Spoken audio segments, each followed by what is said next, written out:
Minha gente, vamos falar agora do pior crime, pelo menos é o que eu considero, né? Cada um com sua opinião, que é o estupro. E eu sempre gosto de contextualizar aqui para vocês, trazer alguns números, falar que a estatística mostra que as nossas crianças são estupradas mais dentro de casa, que só 10% denunciam porque tem medo, tem vergonha, enfim, não acredita muito nos órgãos. Mas dessa vez eu preciso dizer que a gente precisa estar com atenção redobrada.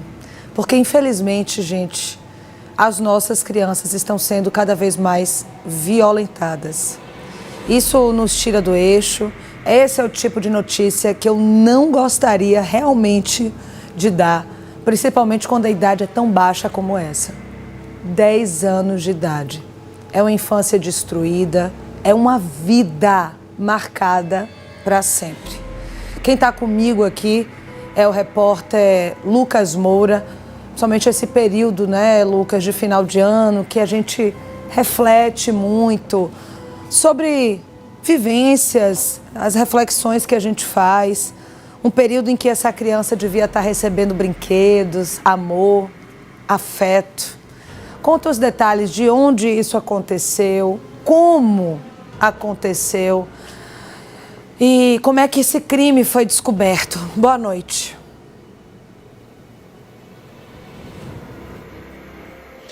Mariana, mais uma vez boa noite a você e a todos que nos acompanham. É interessante você trazer essa menção, Mariana, ao final do ano, porque nós estamos, de fato, em dezembro de 2024 e os relatos que nós temos é de que esse crime ele vinha acontecendo desde o final do ano passado.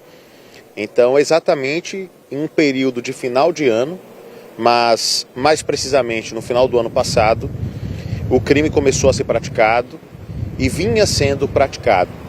E só deixou de ser praticado porque essa criança, apesar de ter 10 anos, apesar de toda a situação que estava enfrentando, teve a coragem ou mesmo a necessidade de gritar por socorro em seu ambiente de estudos.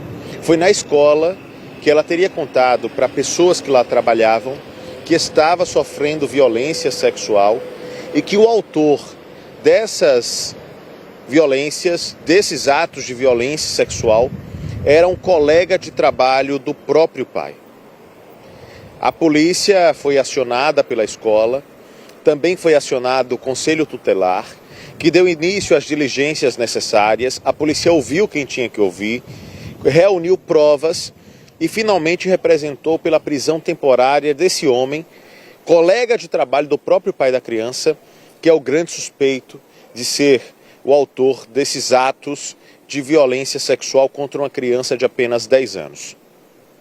Representando pela prisão, a justiça acatou a representação e realizou efetivamente a prisão desse homem que agora está atrás das grades e à disposição da justiça. É um crime muito triste, um crime muito revoltante. E aqui, Mariana, dentro do que você coloca, eu também chamo a atenção para um aspecto que é de extrema importância. Veja que situação. O crime acontecia dentro do seio familiar, se não do seio familiar, mas dentro de um ambiente muito próximo do seio familiar, porque o autor da violência, de acordo com as investigações, era um amigo, um colega de trabalho do pai da criança. E essa criança só se sente confortável para poder falar sobre o crime, ou segura mesmo para poder falar sobre o crime no ambiente escolar. Que bom que nesse caso a escola representava esse ambiente para essa criança e isso contribuiu para que nós tivéssemos o crime desvendado e as violências ou os atos de violência cessados. Que bom. Mas veja, precisou que a escola se tornasse esse ambiente de confiança para que essa criança contasse que isso aconteceu. Quando, na verdade, a gente imagina e passa pela nossa cabeça que talvez a primeira pessoa para quem essa criança deveria recorrer deveria ser o pai ou a mãe, os próprios pais, pessoas do seio familiar. Mas ela se sentia tão violada dentro do ambiente familiar, já que o abusador era um amigo do pai, que não se sentia confortável nem sentia confiança de tratar desse assunto ali e teve que recorrer à escola. Que bom que a escola existe e cumpre também esse papel. É um dos papéis da escola, mas aqui vale a reflexão do que você disse e disse muito bem, Mariana. Pais, mães, pessoas de um modo geral que são responsáveis por crianças. Atenção redobrada sempre. Tem que ser dessa forma, não pode ser diferente. Eu volto com você.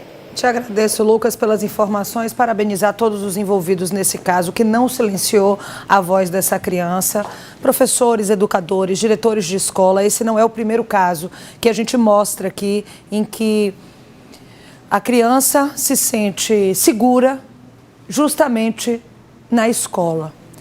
E o que eu desejo para esses homens, eu realmente não posso comentar aqui.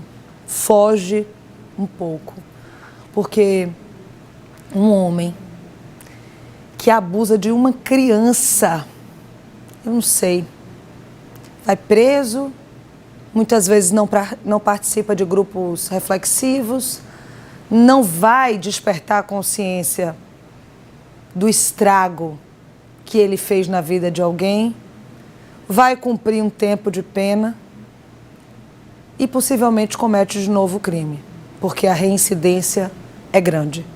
Praticamente todos os casos aqui que a gente dá de prisão ou é reincidente ou depois faz de novo, o que é uma pena. Enquanto a gente não mudar a forma de lidar com esses criminosos, essa história não vai ter mudança, infelizmente. Então, já que as leis não mudam, já que a gente não consegue mudar esses homens, que a gente consiga empoderar nossas crianças. Mariana, você quer dizer o que com isso? De dizer claramente para as nossas crianças, gente. Aqui ninguém pode pegar. Aqui ninguém pode pegar. Só a mamãe. Se alguém tocar, se alguém fizer menção, conversa com a mamãe, se sinta seguro, se sinta segura. Estou falando no masculino porque os nossos meninos também são abusados. Sofre um preconceito muitas vezes ainda maior de relatar isso, porque o preconceito, a homofobia existe e a partir do momento que essa criança, sendo menino, é violentado, ele ainda tem essa vergonha de dizer isso. Então que a gente consiga empoderar as nossas crianças para entender primeiro o que é uma violência sexual, para depois se sentir confiante para te dizer isso. Educação sexual não é ensinar a criança a fazer sexo. Educação sexual é a gente ensinar para as nossas crianças como elas devem se proteger no sentido de identificar e verbalizar caso sofra alguma violência.